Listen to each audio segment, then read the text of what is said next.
दोस्तों, आप सभी लोग जानते हैं कि वो अमावस्या आ रही है, जिसका आप लोग बहुत बेसब्री से इंतजार करते हो। जी हाँ दोस्तों, सर्वपितृ मोक्ष अमावस्या आ रही, जो कि दोस्तों 2 अक्टूबर 2024 के दिन पड़ रही। और दोस्तों, ये वो अमावस्या होती है जो कि सर्दी नवरात्रि के एक दिन पहले पड़ती है।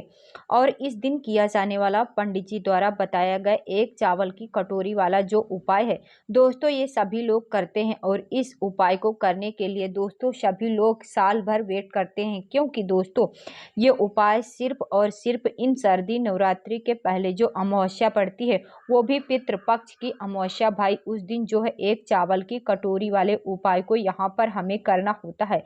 तो इस वीडियो में हम आप लोगों को बताएंगे कि इस पितृपक्ष की अमावस्या को या सर्वपितृ अमावस्या को आप लोगों को इस एक चावल की कटोरी वाले उपाय को कैसे करना है। कि मतलब 2 अक्टूबर के दिन, जिस दिन सर्वपितृ मोक्ष अमावस्या पड़ रही है, इस दिन इस उपाय को कैसे करना है।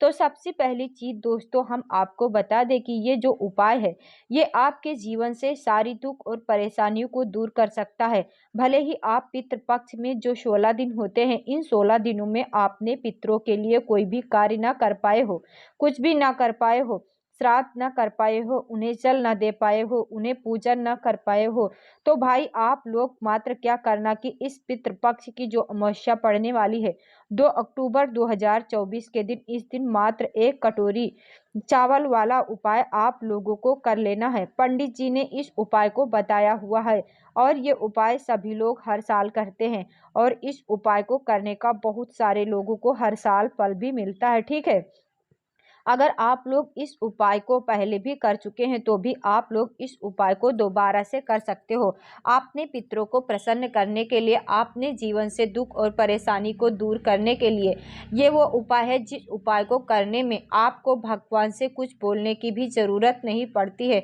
तो आपने आप ही, आपके जो पितृ होंगे, पूर्वज होंगे, अपने आप ही आशीर्वाद देंगे और आपके ऊपर जो भी अपना आशीर्वाद जरूर देंगे इस एक चावल की कटोरी उपाय को करने के बाद। ठीक है, तो आइए समझते हैं कि इस एक चावल की कटोरी वाले उपाय को आपको इस पितृपक्ष अमावस्या के दिन कैसे करना है।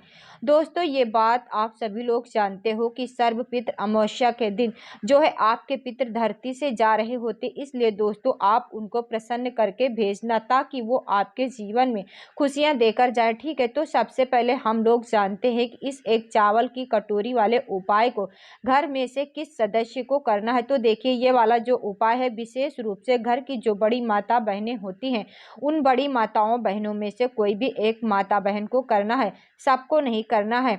एक जो परिवार होता है, उस परिवार में एक सदस्य होता, मतलब एक जो मुख्य बड़ा सदस्य होता है, माताओं बहनों में से कोई भी एक माता बहन इस वाले उपाय को आपने पूरे घर परिवार के लिए कर सकती है। ठीक, उसके बाद में दोस्तों इस उपाय को करने का एक समय है, वो समय भी आप लोग ध्यान से सुन लीजिए। देखिए, 2 अक्टूबर 2024 के दिन क्या पड़ रही है, सर्वपितृ मोक्ष अमावस्या या इस पितृपक्ष की अमावस्या, जो कि सर्दी नवरात्रि की एक दिन पहले पड़ती है ना। तो भाई इस अमावस्या के दिन सिर्फ और सिर्फ आप लोगों को ये उपाय करना है, वो भी कब करना है, शाम के समय प्रदोष काल में करना है।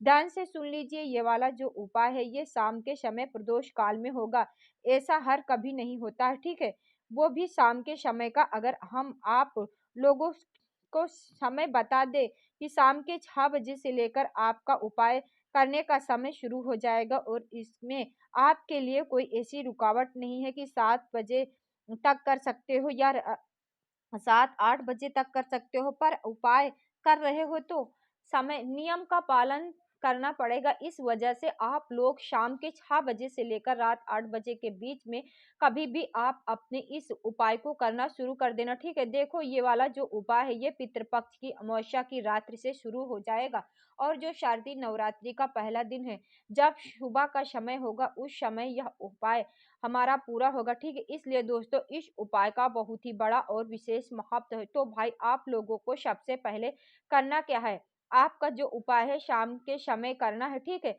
आप रात्रि के समय भी कर सकते हो। देखो, मौका आपको एक बार मिलता है साल में, तो अगर आप लोग शाम के 6 बजे से लेकर रात 8 बजे के बीच भी कर पाओ तो फिर आप लोगों को रात्रि को 9 बजे, 10 बजे, 11 बजे तक भी कर सकते हो। बस ध्यान रखना कि रात्रि को 12 बजे से पहले आप लोग अपना यह वाला उपाय कर लो। मतलब ठीक है। पितृपक्ष की जो अमावस्या होगी 2 अक्टूबर के दिन, उस दिन रात्रि को 12 बजे से पहले आप लोग अपना उपाय शुरू कर देना। बाकी 6, 7, 8 बजे तक भी कर सकते हो। और अच्छी बात है ना। तो देखो, इस उपाय को करने के लिए सबसे पहली चीज़ आपको हम बता दें कि ये वाला उपाय को आपको अपने घर पर ही करना।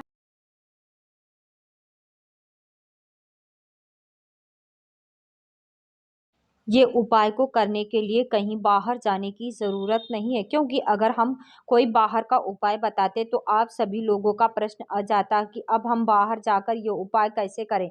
पर ये वाला उपाय आपके घर पर ही होगा, है ना। तो भाई ध्यान से सुनिए कैसे करना है इस वाले उपाय को। देखो, एक चावल की कटोरी, आप लोगों में ही समझ आ गया होगा कि इस उपाय में हमें चावल की कटोरी लेना है।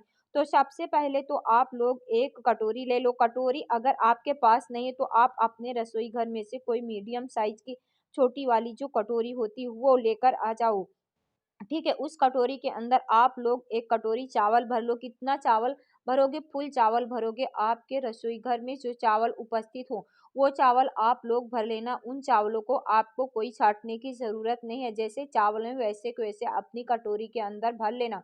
बस जो चावल हो वो फुल भर लेना अपनी कटोरी के अंदर। उसके बाद में दोस्तों जो अगला काम आता है वो ये आता है कि आपको कपूर का टुकड़ा चाहिए, क्योंकि इस चावल की कटोरी के बिल्कुल बीच में, मतलब चावल के ऊपर हमें क्या रखना है? कपूर का टुकड़ा रखना है। अब देखो, यहाँ पर कपूर 2 तरह के होते हैं, एक गोली वाला और एक टुकड़ा वाला। देखो, अगर कपूर का टुकड़ा ले रहे हो तो बड़ा वाला लेना और उससे बड़े से बड़ा के टुकड़े को आप इस चावल की कटोरी के बिल्कुल बीचों बीच में रख देना। कहाँ पर रखना है? बिल्कुल चावल के बीचों बीच में रखना है, जिससे आप लोग कपूर का टुकड़ा चावल की कटोरी पर रख देते हो। जैसे आप लोग अपनी चावल की कटोरी को उठाना और 2 अक्टूबर जिस दिन पितृपक्ष अमावस्या है या सर्वपितृ मोक्ष अमावस्या है, ठीक है, इस दिन आप लोगों को आपने सीधे हाथ की हथेली में पकड़कर इस कटोरी को लेना है और लेकर सीधे अपने घर के मुख्य द्वार पर आना है।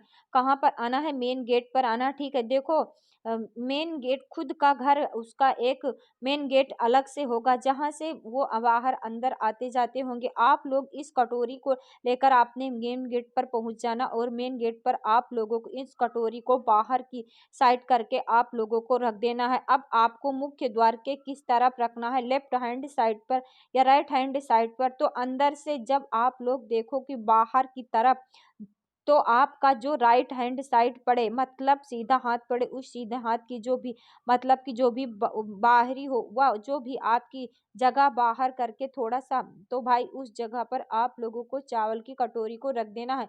2 अक्टूबर के दिन रात्रि के 12 बजे से पहले पहले आपको सिर्फ इतना ही काम करना है। चावल की कटोरी के अंदर कपूर रख के इसे अपने मेन गेट पर रख देना, पर बाहर की साइड करके रखना, इस बात का ध्यान रखना। उसके बाद में दोस्तों आप इस कटोरी को पूरी रात हमें रखे रहने दो छूना नहीं भी है, कुछ भी नहीं करना है। अगले दिन, जिस दिन सर्दी नवरात्रि का एकम लग जाएगा, मतलब सर्दी नवरात्रि अगले दिन से शुरू हो जाएगी, तो सर्दी नवरात्रि के सुबह सुबह आप लोगों को जल्दी उठना है। जिस दिन माताएं बहनें ने इस उपाय को रात्रि में शुरू किया हो वही इस उपाय को पूरा करेंगे, तो भाई अगले दिन पितृपक्ष की अमावस्या के अगले दिन सर्दी नवरात्रि के एकल लग जाएगी। तो भाई सुबह सुबह जल्दी उठना, उठकर स्नान करना। स्नान करने के बाद आप लोगों को क्या करना? आपने घर से सारे कामों को निवृत्त होकर आपको अपने साथ में एक माचिस लेना है और उस माचिस को लेकर आप लोगों को आ जाना आपने घर के मेन गेट पर, जहां पर आपने इस चावल की कटोरी को रखा हुआ, ठीक है। देखो, सुबह सुबह सबसे पहला काम आपका यही रहेगा, जब सर्दी नवरात्रि लग जाए तो भाई सुबह सुबह इस उपाय को पूरा करना है। और पूरा करने के लिए आपको कटोरी के पास में आ जाना है, जहां आपने कटोरी को रखा हुआ है। आपने जो कटोरी रखा उसके ऊपर आपने जो कपूर रखा हुआ, उसके बाद में सबसे पहले आपने माचिस को जलाना और इस चावल की कटोरी के ऊपर कपूर का टुकड़ा है इसको जला देना, ठीक है। अभी छूना नहीं है जब तक ये कपूर का टुकड़ा आप लोगों को जल ना जाए। इस कटोरी को छूना नहीं है। सबसे पहला काम माचिस को जला करके इस कपूर के टुकड़े को जला देना, ठीक है। जब तक कपूर का टुकड़ा जलता है तब तक आप लोग इस कटोरी को अपने हाथ में नहीं उठाना। कपूर का टुकड़ा जला दो। जलाते जलाते आप लोग इसे देखते रहो, वो जब तक जल न जाए, अपने आप जब पूरा जल जाए, अपने आप मतलब बुझ जाए, उसके बाद में आपको इस चावल की कटोरी को सीधा अपने हाथ में उठाना है। और उठाने के बाद में आपको क्या करना है, इस चावल की कटोरी को लेकर अपने घर के बाहर निकलना है। कहाँ पर निकलना है? अपने घर के बाहर निकलना और किसी ऐसे वृक्ष के नीचे जाना है जहाँ पर पक्षी होते हैं, दाना चुगने के लिए आते हैं क्या, वहाँ पर इस चावल बचे हुए चावल को डाल करके आ जाना और कटोरी को अपने साथ वापस लेकर आ जाना। और दोस्तों, उस पेड़ के नीचे बैठकर अपने पितरों का ध्यान करते हो, भगवान शिव जी का ध्यान करते हुए प्रार्थना कर लेना और दोस्तों आपका उपाय यहाँ पर पूर्ण हो जाता है।